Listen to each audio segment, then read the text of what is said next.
Does he have a relationship with God? You sitting up here talking to a dude and he tells you he's an atheist, you need to pack it up and go home. You know, you talking to a person who don't believe in God, what's his moral barometer? Where is it at? It's nowhere. Speaking of God, you say in the book that you wouldn't go out with a woman. I guess a woman should not go out with a man who doesn't believe in God. No, I mean, why would you? Well, do you believe that only people who are religious are ethical and moral? No, I just believe if you don't believe in God, then where's your moral barometer? That's just me talking. I You can understand believe what you want to believe, but if you're an atheist, you're basing your goodness and morality on what? I mean, but what is an atheist? I don't really get into that. You know, when I've talked to people all the time, I'm an atheist. I just walk away.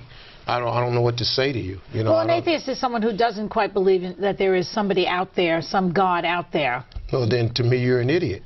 Okay, well... So I'm cool with that. I'm just probably not the right politically correct thing to say. But if you don't believe in God, I mean, really, you got to have an explanation for this. You just can't tell me this spun out of a gastrous ball, and then all of a sudden, then we were evolved from monkeys. Why we still got monkeys? It's too much open here. I just believe that, and if you don't believe that, then I don't like talking to you. I say... Like you said, men cheat because women allow them to. Elaborate. I mean, you know, look, women ask that question all the time. You know, that's one of the biggest questions. You know, why do men cheat? But, I mean, it's really because there are so many women out there willing to cheat with them. Hi, my name is Debbie DeHunt. How do you get your husband to stop nagging you? Oh, very good question. Her husband nags? Yeah. That's new. You're taking, if I might be so bold, a sexist position that only women are nags. Not for nothing, Steve, but that's... Well, Joy... That's what I'm hearing. Maybe the position I'm taking is maybe you should check your husband's man card. His man card? Well, just maybe he's not the rough and tough and tumble guy you thought you married. What's he nagging for? What are you saying? Because men aren't supposed to nag, is what I'm saying. My husband loves sports, watches it all the time. I think I didn't even know there were so many ESPN channels. However, when I try to be engaged or ask questions, he looks at me like, what are you doing? Well, I mean, he knows this is not sincere. You're not really interested in the game. You're just trying to figure out why he's picking sports over you. The guy been a sports fan all his life. He's got to get ready for Monday morning. He's got to go to work, let everybody know. He's got an armchair quarterback. He's got to tell them, I saw the play. We got to be abreast of this so we can participate as men the next day. We don't have time. Why is everybody yelling? Because they scored. Scored what? A goal. How many points you get for a goal? Hey. All right, Steve. I'm watching the game here. It seems like men seem to go for kind of unintelligent, kind of shallow women, and I want to know why. Well, I mean, you know, if a guy is out for one thing, it's best to go for shallow, unintelligent women. You don't want to break this news to a really bright woman. Hey, I'm just want to do something to you this evening. You don't want to tell that to an intelligent person because she'll tell you where to take all of that. You want to find somebody shallow, really simple, unintelligent, that you can run this by and they'll sit there and go, wow, that sounds great.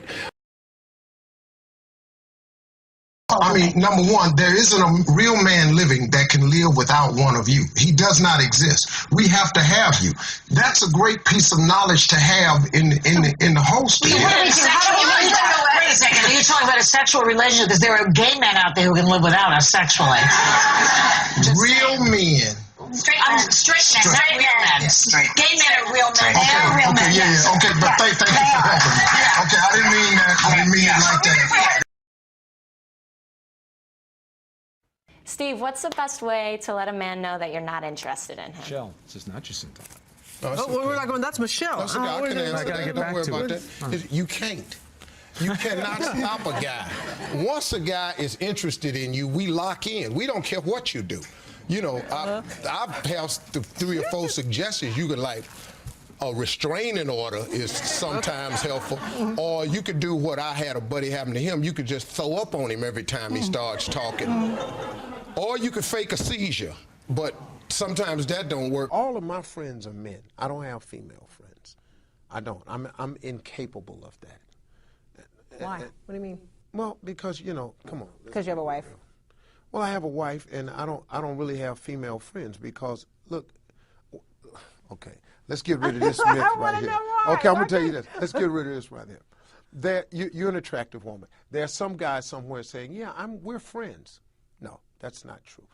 He's your friend only because you have made it absolutely clear that nothing else is happening except this friendship we have.